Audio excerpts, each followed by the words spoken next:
আল্লাহ পাক রব্বুল আলামিন দুনিয়াতে মানুষ পাঠানোর পর এই মানুষগুলো যেন কোনোভাবে গোমরা না হয়, এই জন্য যুগে যুগে শত শত নবী রাসূল দুনিয়ায় পাঠিয়েছেন। আল্লাহ পাক রব্বুল আলামিন মানুষকে ভালোবাসেন, তার পরিচয় হলো ইয়া আইয়ুহাল্লাযীনা আমানু কু আনফুসাকুম ওয়া আহলিকুম নারা। আমার আল্লাহ রাব্বুল আলামিন যুগে যুগে শত শত নবী রাসূল দুনিয়াতে প্রেরণ করে বান্দাদেরকে জানিয়ে দেয়, হে বান্দা, দুনিয়াতে তুমি এসেছো, কোনো ধরনের পাগলামি দুনিয়াতে করা যাবে না। দুনিয়াতে তুমি সারা জীবন থাকবা না, কিন্তু যতটুকু সময় তুমি এতে পদার্পণ করবা, এতটুকু সময় যদি নবীদের কথাগুলো, নবীদের কাজগুলো যদি তুমি করে যেতে পারো, আমি আল্লাহ রাব্বুল আলামিন দুনিয়া থেকে এমন কিছু মানুষ আমি দুনিয়াতে প্রেরণ করেছি, যেই মানুষগুলো এই নবীওয়ালা কাজগুলো করার কারণে আমি তাদেরকে দুনিয়াতে সম্মানী করেছি। আমার আল্লাহ রাব্বুল আলামিন দুনিয়াতে এতগুলো নবী পাঠিয়েছেন, কিন্তু আপনার আমার নবী কেমন নবী জানেন?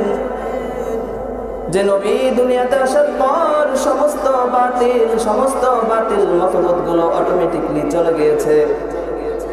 কেমন নবী পেয়েছি জানেন? যে নবী যখন দুনিয়াতে এসেছে, সঙ্গে সঙ্গে সমস্ত বাতিল, সমস্ত ফেরকাগুলো ধ্বংস হয়ে গিয়েছে। এবং হুজুর পাক সাল্লাল্লাহু আলাইহি সাল্লামকে যে দ্বীনে ইসলামিয়া, যে দ্বীনে মুহাম্মাদিয়া, যে ধর্ম দিয়ে রাসূলকে প্রেরণ করেছে, এই ধর্ম যখন দুনিয়াতে এন্টার করেছে, বাকি সমস্ত ধর্মগুলো এক্সিট হয়ে চলে গিয়েছে। আল্লাহ পাক রব্বুল আলামিন বলে, হে মুমিন মুসলমান, প্রথমেতে দুনিয়াতে তোমরা চলে গিয়েছো, প্রথমে তোমাদের কাজ হচ্ছে ঈমান আনা। এই ঈমানের ইতিকাদ, যে বিশ্বাস, এই বিশ্বাসকে বলে কালিমা। কালিমার পরে নামাজ রয়েছে, হজ রয়েছে, যাকাত রয়েছে, রোজা রয়েছে। সকল মানুষের জন্য কালিমা বড় ফরজ। সমস্ত মানুষকে ঈমানে ইতিকাদের বিশ্বাস রাখতে হবে। তারপরে এক ধরনের কাজ, যেই কাজ রয়েছে হজ। সমস্ত মানুষের উপরে হজ ফরজ হয় না।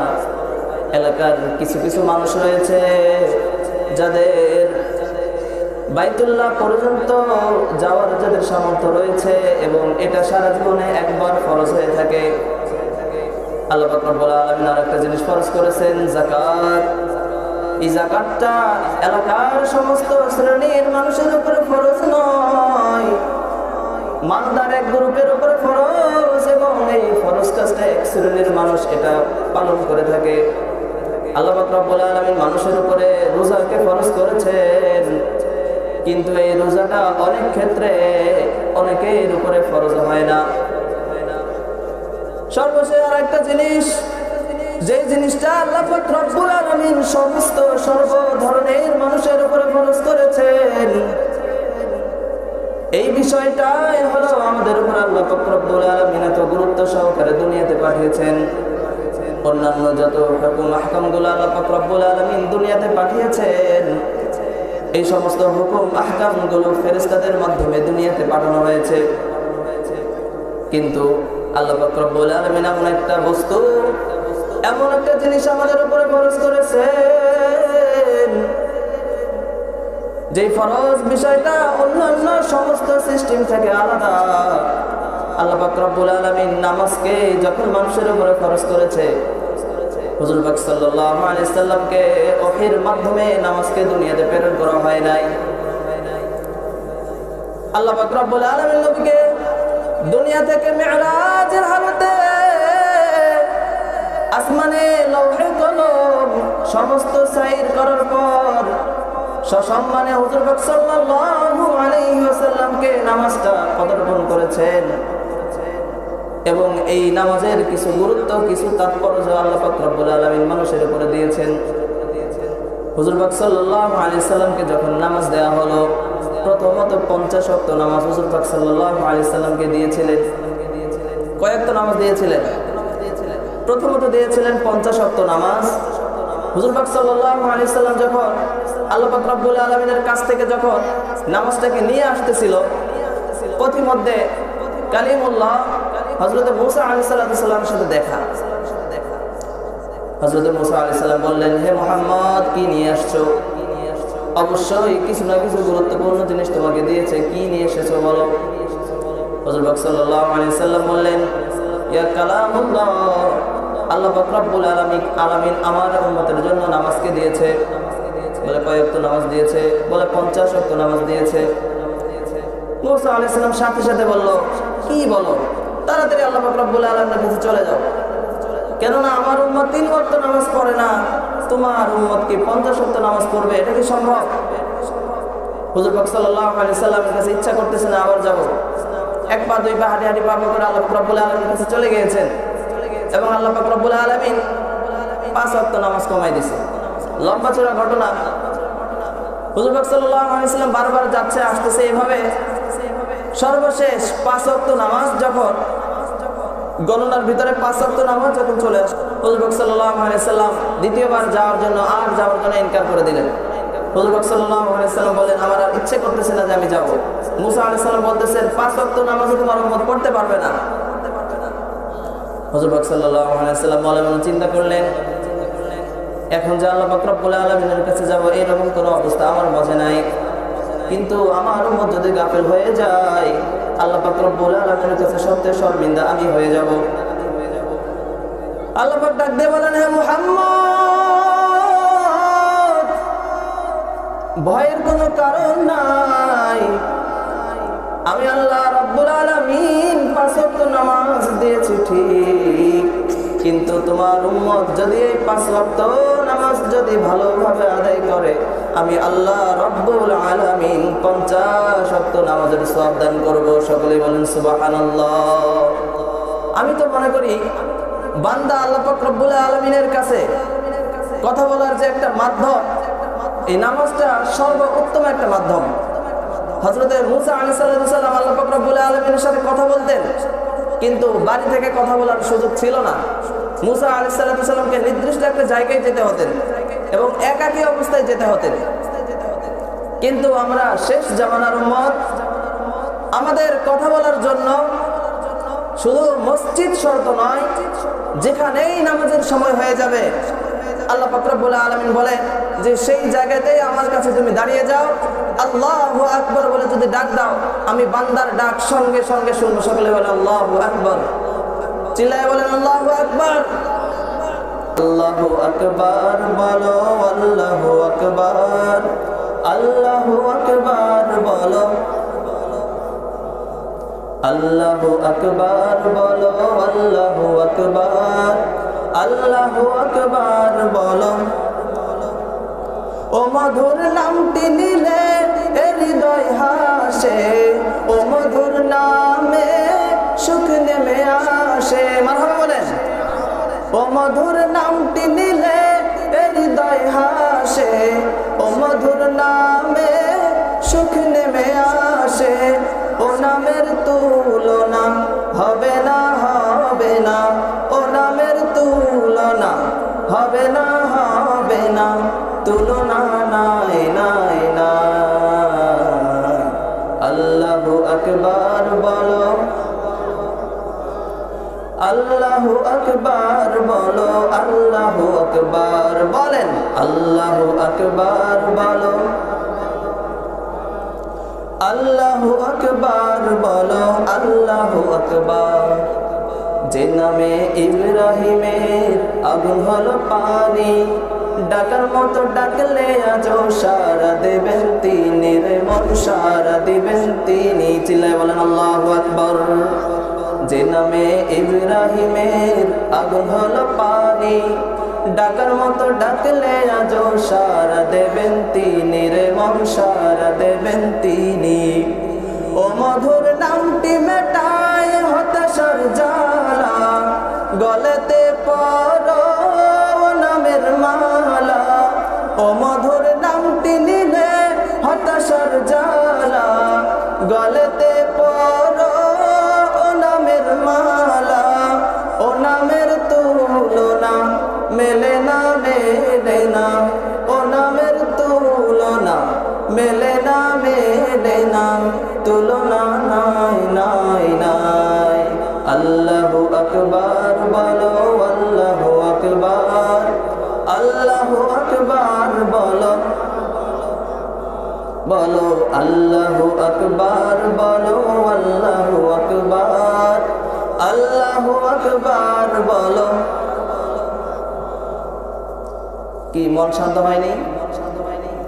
আমার আল্লাহ রাব্বুল আলামিন বলেন, যখন কোন মুমিন মুসলমান আমার কোন বান্দার সামনে যখন কোরআনের আয়াত পড়া হয়, আমার কোন মুমিন মুসলমানের সামনে যখন কোরআনে কারীমের আয়াত তেলাওয়াত করা হয়, সঙ্গে সঙ্গে ওই মুমিন মুসলমানের কলবে আল্লাহর ভয় সৃষ্টি হয়। وَإِذَا تُلِيَتْ عَلَيْهِمْ آيَاتُهُ زَادَتْهُمْ إِيمَانًا। আমার আল্লাহ ডেকে বলে, হে মুমিন, তোমাদের সামনে যখন কোরআনে কারীমের আয়াত তেলাওয়াত করা হয়, তোমরা যখন বেশি বেশি ওয়াজের প্যান্ডেলে যাও, নামাজে শরীক হও এবং আজানের ধ্বনি যখন তোমাদের কানে বেজে ওঠে, যখন তোমাদের মনটা যখন আল্লাহর দিকে ধাবিত হয়, যখন তোমরা কোরআনের কারীমের আয়াত তোমরা শ্রবণ করো, সাথে সাথে তোমাদের ঈমান বৃদ্ধি হয়ে যায়। এই জন্য আমাদের এলাকাগুলোতে মাহফিলগুলো এবং বেশি বেশি ওয়াজ মাহফিলের প্যান্ডেলগুলো করা উচিত। কেননা এখনকার মানুষের আল্লাহ থেকে গাফেল, এখনকার মানুষদের কাছে ওয়াজ মাহফিল ভালো লাগে না। এখনকার মানুষের কাছে আগেকার মানুষ যেভাবে কোরআন মাহফিল পছন্দ করত, আগে মানুষ দূর দূরান্ত মানুষ যাইতো কোরআনের ওয়াজ শোনার জন্য, কিন্তু বাড়ির পাশে মাহফিল, কিন্তু প্যান্ডেলের মধ্যে কোনো মানুষ পাওয়া যায় না। এই জন্য মুসলমানদের দেখে কিভাবে আল্লাহ থেকে দূরে রাখা যায়, এই জন্য এই পায়তারা করতেছে কাফেররা, এই পায়তারা করতেছে ইহুদি খ্রিস্টানরা এবং আরো যারা যত গোষ্ঠী রয়েছে, সমস্ত গোষ্ঠী একটা লেভেলের উপরে কাজ করতেছে কিভাবে আল্লাহ পাক রব্বুল আলামিনের বান্দাদেরকে আল্লাহ থেকে দূরে রাখা যায়। সেই দূরে রাখার অন্যতম একটা ফর্মুলা হচ্ছে মানুষকে নামাজ থেকে বিরত রাখা। মানুষ এখন কোরআনের এই যে মাহফিল, কত দূর পর্যন্ত আওয়াজ যাচ্ছে, কিন্তু কয়জনের মনে আল্লাহর ভয় কম্পন সৃষ্টি হচ্ছে এবং কয়জন মানুষ ভয় করে প্যান্ডেলে আসতেছে। প্রতিদিন তো 5 ওয়াক্ত নামাজ হচ্ছে, 5 ওয়াক্ত নামাজের জন্য আযান দেওয়া হচ্ছে। কয়জন মানুষ এমন রয়েছে যারা আল্লাহু আকবারের নাম শোনার পরে তারা মসজিদের মধ্যে চলে আসে। আমাদের তো আল্লাহ পাক রব্বুল আলামিনের ডাক আমাদের কাছে ভালো লাগে না। যখন কোনো নেতা আমাদেরকে ডাক দেয়, সঙ্গে সঙ্গে সেই নেতার পিছনে আমরা চলে যাই। যখন বলা হয় অমুক জায়গায় মহাসমাবেশ, চলো সবাই দলে দলে যোগদান করি, সেই সমস্ত মহাসমাবেশে আমরা যোগ দেই। কিন্তু বাড়ির পাশে মসজিদ, যে মসজিদের মুয়াজ্জিন 5 ওয়াক্ত তোমাকে কল্যাণের জন্য ডাকতেছে, আল্লাহর দিকে ধাবিত হওয়ার জন্য ডাকতেছে, তোমার আমার কি প্রয়োজন নাই একবার আল্লাহ রাব্বুল আলামিনের কাছে মাথাটা নত করে দিয়ে বলি, আয় আল্লাহ, দুনিয়াতে আসছি তোমার ইবাদত বندگی করার জন্য, কিন্তু দুনিয়াতে চলার পথে অনেক ধরনের গুনাহ আমার কাছে হয়ে গিয়েছে। এই সমস্ত গুনাহের কারণে আমার কাছে নামাজ ভালো লাগে না, রোজা ভালো লাগে না। যখন আমি গান শুনি আমার কাছে গান ভালো লাগে, সিনেমা দেখি সিনেমা আমার কাছে ভালো লাগে, তোমার কথাগুলো আমার কাছে ভালো লাগে না। তুমি যদি কপালটাকে আল্লাহ পাক রব্বুল আলামিনের কুদরতি পায়ে লাগাই দিয়ে কান্না করে দাও, আমার বিশ্বাস আল্লাহ পাক রব্বুল আলামিন তোমাকে কখনো আল্লাহ পাক রব্বুল আলামিন বিমুখ করবেন না। এই জন্য মুসলমান ভাইয়েরা, এই সংক্ষিপ্ত জীবনে যতটুকু হায়াত আমরা দুনিয়াতে পেয়েছি, এতটুকু হায়াত যদি আমরা কাজে লাগাতে চাই, অবশ্যই অবশ্যই নামাজের বাইরে আর কোনো কাজ নাই। আল্লাহ পাক রব্বুল আলামিন বলেন, وتنهى عن الفحشاء والمنكر। হে মুমিন, তুমি যখন নামাজ পড়বা তখন বাকি যত ধরনের কাজ রয়েছে, বাকি যত বাতিল যত পন্থা রয়েছে সবগুলো তোমার কাছ থেকে চলে যাবে। এই জন্য কাফের মুশরিকরা নাস্তিকরা আমাদের মাহফিলগুলো বন্ধ করার জন্য পায়তারা করতেছে। যেমন গতকালকে শুনলাম সিলেটের জমিনে গানের কনসার্টের জন্য মাহফিলের মাইক বন্ধ করে দেওয়া হয়েছিল। মুসলমান, তোমাকেই বলছি, তোমার ভিতরে ঈমান তো রয়েছে, তুমি তো এখনো কাফির মুশরিক হয়ে যাও নাই, তাহলে কিভাবে তোমার দেশে তোমার কোরআনের আওয়াজ বন্ধ করার জন্য নাস্তিকরা পায়তারা করতেছে? তুমি কি দেখতে পাও না? আমার তো ভীষণ ভয় হয় যখন দেখি 5 ওয়াক্ত নামাজে কোনো মুমিন মুসলমান মসজিদে পাই না, শুক্রবার ছাড়া কোনো যুব সমাজ মসজিদে পাই না, কিন্তু আমার দিলটা ভরে যায় যখন এই ধরনের ওয়াজ মাহফিলগুলো যখন দেখি। যুব সমাজের আয়োজনে, যুব সমাজের উদ্যোগে যখন কোনো মাহফিল আয়োজিত হয়, অনুষ্ঠিত হয়, এই বুকটা ফেটে গিয়ে দোয়া আসে। কখনোই না এই বাংলার জমিনে যদি নাস্তিকতার ঝান্ডা কেউ যদি উঠাইতে চায়, আমার কলিজার যুবকেরা কখনো এই কাজটা তারা হতে দিবে না। চিল্লাই বলেন ঠিক কিনা? একে একে শেষ করেছি, সবার দেখা হইল শেষ, দেখতে দেখতে গোল্লাই গেল আমার সোনার বাংলাদেশ। স্বাধীনতার বয়স বেড়ে 53তে পা দিলাম, নেতারা তো সবই পেল, আমরা বলো কি পেলাম? স্বাধীনতার বয়স বেড়ে 53তে পা দিলাম, নেতারা তো সবই পেল, আমরা বলো কি পেলাম? শান্তির লাইগা কাইন্দা মরি, শান্তির কোনো নাহিলে, দেখতে দেখতে গোল্লাই গেল আমার সোনার বাংলাদেশ। একে একে শেষ করেছি, সবার দেখা হইল শেষ, দেখতে দেখতে গোল্লাই গেল আমার সোনার বাংলাদেশ। যাদের হাতে যায় ক্ষমতা, দেশ যেন বাপের ভিটা, রাজনীতি আর শুরু করে বিদেশিদের পাচাটা। যাদের হাতে যায় ক্ষমতা, দেশ যেন বাপের ভিটা, রাজনীতি আর শুরু করে বিদেশিদের পাচাটা। বিদেশিদের কথা মতো চালাই তারা নিজের দেশ, দেখতে দেখতে গোল্লাই গেল আমার সোনার বাংলাদেশ। একে একে সব শেষ করেছি, সবার দেখা হইল শেষ, দেখতে দেখতে গোল্লাই গেল আমার সোনার বাংলাদেশ। কেউ দিল না, সবাই নিল, আমরা যে কদুর বালক, সারা বছর নেই না খবর, নির্বাচনে খুব দরদ আছে কিনা? কেউ দিল না, সবাই নিল, আমরা যে কদুর বালক, সারা বছর নেই না খবর, নির্বাচনে খুব দরদ। আর কতকাল এমনি করে ওদের জীবন করব শেষ, দেখতে দেখতে গোল্লাই গেল আমার সোনার বাংলাদেশ।